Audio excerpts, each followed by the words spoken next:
Welcome to Easy Learning BD. This lesson will be help your preparation. Let's start.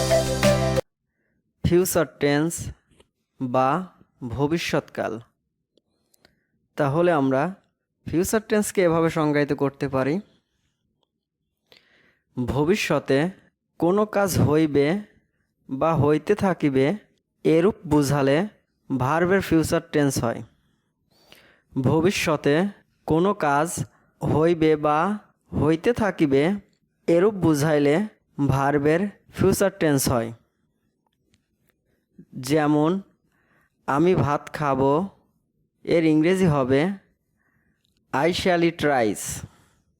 সে স্কুলে যাবে এর ইংরেজি হবে হি অথবা she will go to school.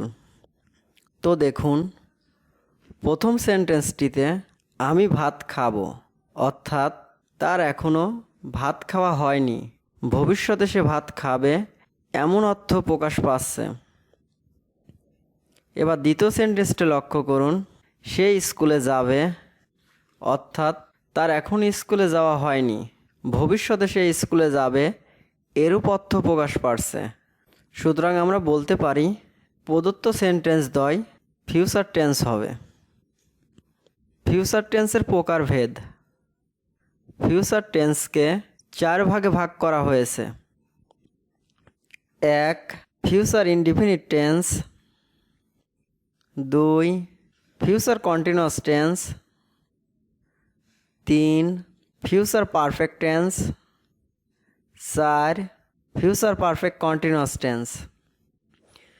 Future indefinite tense. তাহলে future indefinite টেন্সকে এইভাবে সংজ্ঞায়িত করা যায়, ভবিষ্যতে কোনো কাজ হবে এরূপ বুঝালে ভার্বের ফিউচার ইনডিফিনিট টেন্স হয়। বাংলায় চিনিবার উপায়। বাংলা ক্রিয়ার শেষে বে, ব, বা, বি, বেন এদের যে কোনো একটি যুক্ত থাকে। এবার আসুন ফিউচার ইনডিফিনিট টেন্সের স্ট্রাকচার বা গঠন প্রণালী। সাবজেক্ট প্লাস শ্যাল বা উইল প্লাস মূল ভার্বের present form plus extension. Subject plus shall বা উইল প্লাস মূল ভার্বের প্রেজেন্ট ফর্ম প্লাস এক্সটেনশন। তো চলুন এবার এক্সাম্পলের মাধ্যমে বিষয়টা ক্লিয়ার হওয়া যাক। যেমন আমরা মাছ ধরব, তাহলে এর ইংরেজি হবে উই শ্যাল ক্যাচ ফিশ। করিম ঢাকা যাবে, এর ইংরেজি হবে করিম উইল গো টু ঢাকা। তো এবার প্রথম সেন্টেন্সটি লক্ষ্য করুন, আমি মাছ ধরব। এখানে সাবজেক্ট হিসেবে স্ট্রাকচার অনুযায়ী প্রথমে উই বসানো হয়েছে, তারপরে শ্যাল বসেছে, তারপর স্ট্রাকচার অনুযায়ী মূল ভার্বের প্রেজেন্ট ফর্ম ক্যাচ বসানো হয়েছে, তারপর এক্সটেনশন ফিশ বসানো হয়েছে। এবার দ্বিতীয় সেন্টেন্সটি দেখুন, করিম ঢাকা যাবে, করিম উইল গো টু ঢাকা।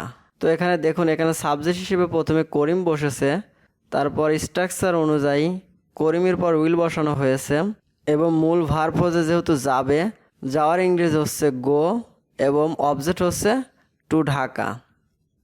তো আমরা স্ট্রাকচার অনুযায়ী বলতে পারি প্রদত্ত সেন্টেন্স দ্বয় ফিউচার ইনডিফিনিট টেন্স নির্দেশ করে।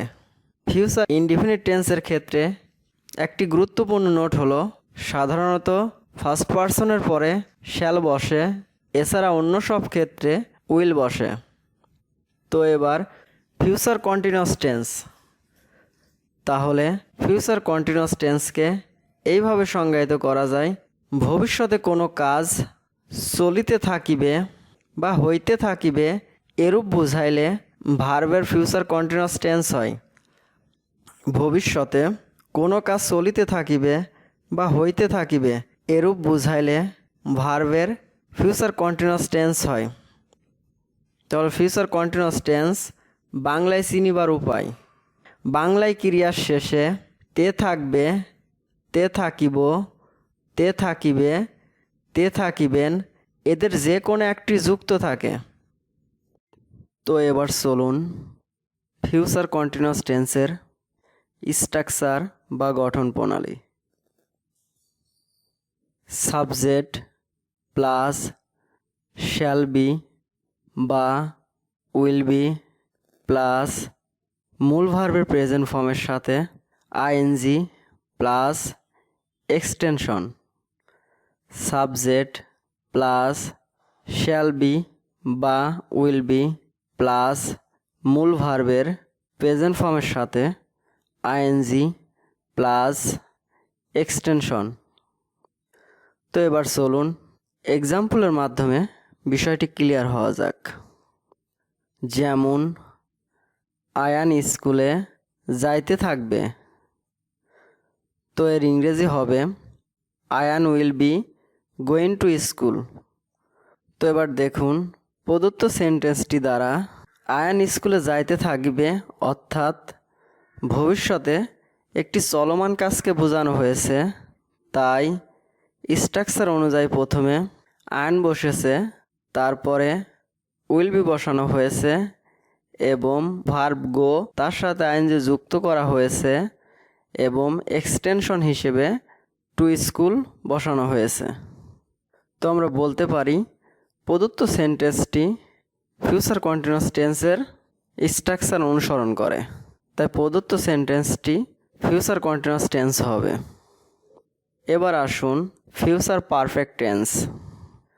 ভবিষ্যৎকালে কোনো নির্দিষ্ট সময়ে কোনো কাজ হয়ে থাকবে বোঝালে বা দুটি কাজের মধ্যে যে কাজটি আগে হবে তা ফিউচার পারফেক্ট টেন্স এবং পরের কাজটি সিম্পল প্রেজেন্ট টেন্স হয়।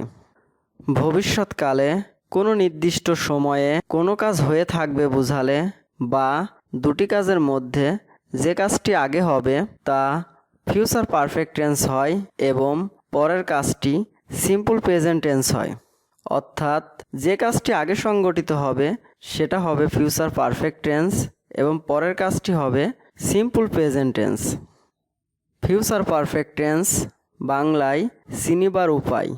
বাংলায় ক্রিয়ার শেষে আ থাকিব, আ থাকিবা, আ থাকিবে, আ থাকিবেন, এদের যে কোনো একটি যুক্ত থাকে।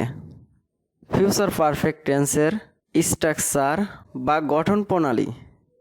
সাবজেক্ট প্লাস শ্যাল হ্যাভ বা উইল হ্যাভ প্লাস মূল ভার্বের past participle form plus extension. Subject plus shall have বা উইল হ্যাভ প্লাস মূল ভার্বের past participle form plus extension. তো এবার চলুন এক্সাম্পলের মাধ্যমে বিষয়টি ক্লিয়ার হওয়া যাক। বাবা আসিবার পূর্বে মা রান্না করিয়া থাকিবে, তো এর ইংরেজি হবে mother will have cooked before father comes. তো দেখুন মা রান্না করিতে থাকিবে এই কাজটি আগে সম্পূর্ণ হয়েছে, তাই স্ট্রাকচার অনুযায়ী এটি হবে ফিউচার পারফেক্ট টেন্স, আর বাবা আসিবার এই কাজটি পরে সম্পূর্ণ হয়েছে, তাই এটি সিম্পল প্রেজেন্ট টেন্স হবে। তো এবার চলুন সর্বশেষ tense future perfect continuous tense. Future perfect continuous টেন্সকে এইভাবে সংজ্ঞায়িত করা যায়: ভবিষ্যৎকালের কোনো কাজ কোনো নির্দিষ্ট সময় শেষ হওয়ার পূর্ব পর্যন্ত চলতে থাকবে বোঝালে বা দুটি কাজের মধ্যে একটি কাজ ভবিষ্যতে শুরু হয়ে চলতে থাকবে এরূপ বোঝালে ভার্বের ফিউচার পারফেক্ট কন্টিনিউয়াস টেন্স হয় এবং পরের কাজটি সিম্পল প্রেজেন্ট টেন্স হয়। ভবিষ্যৎকালের কোনো কাজ কোনো নির্দিষ্ট সময় শেষ হওয়ার পূর্ব পর্যন্ত চলতে থাকবে বোঝালে বা দুটি কাজের মধ্যে একটি কাজ ভবিষ্যতে শুরু হয়ে চলতে থাকবে এরূপ বোঝালে ভার্বের ফিউচার পারফেক্ট কন্টিনিউয়াস টেন্স হয় এবং পরের কাজটি সিম্পল প্রেজেন্ট টেন্স হয়। তো দেখুন, তো এই সংজ্ঞার মাধ্যমে সহজে আমরা বুঝতে পারছি কোনো কাজ ভবিষ্যতে নির্দিষ্ট সময় ধরে চলতে থাকবে, তার মধ্যে যে কাজটি আগে সম্পূর্ণ হবে সেটি হবে ফিউচার পারফেক্ট কন্টিনিউয়াস টেন্স, আর পরের কাজটি হবে সিম্পল প্রেজেন্ট টেন্স। তো ফিউচার পারফেক্ট কন্টিনিউয়াস টেন্স বাংলায় চিনিবার উপায়: বাংলায় ক্রিয়ার শেষে তে থাকবে, তে থাকিব, তে থাকিবে, তে থাকিবেন, এদের যে কোনো একটি যুক্ত থাকে। তো এবার ফিউচার পারফেক্ট কন্টিনিউয়াস টেন্সের স্ট্রাকচার বা গঠন প্রণালী: সাবজেক্ট প্লাস শ্যাল হ্যাভ বিন বা উইল হ্যাভ বিন প্লাস মূল ভার্বের প্রেজেন্ট ফর্মের সাথে ING plus extension. Subject plus shall have been plus will have been plus মূল ভার্বের প্রেজেন্ট ফর্মের সাথে আইএনজি প্লাস এক্সটেনশন। তো এবার চলুন এক্সাম্পলের মাধ্যমে বিষয়টি ক্লিয়ার হওয়া যাক। সুমি ফিরে না আসা পর্যন্ত আমি পড়িতে থাকিব। সুমি ফিরে না আসা পর্যন্ত আমি পড়িতে থাকিব। তো এর ইংরেজি হবে I shall have been reading until Sumi comes back. I shall have been reading until Sumi comes back. তো দেখুন প্রদত্ত সেন্টেন্সটি দ্বারা আমরা সহজেই বুঝতে পারছি সুমি ফিরে না আসা পর্যন্ত আমি পড়তে থাকিব, অর্থাৎ এখানে এটাই বোঝাচ্ছে যতক্ষণ না সুমি ফিরে আসবে ততক্ষণ আমি পড়তে থাকব, অর্থাৎ একটা নির্দিষ্ট সময়কে নির্দেশ করছে। সেটা হচ্ছে সুমি ফিরে আসা না পর্যন্ত এটা নির্দেশ করছে। তাই আমরা বলতে পারি পড়িতে থাকিব এটা হবে future perfect continuous tense, Sumi ফিরে না আসা এটি হবে সিম্পল প্রেজেন্ট টেন্স। ধন্যবাদ সবাইকে অত্যন্ত ধৈর্য সহকারে আমার ভিডিওটি দেখার জন্য।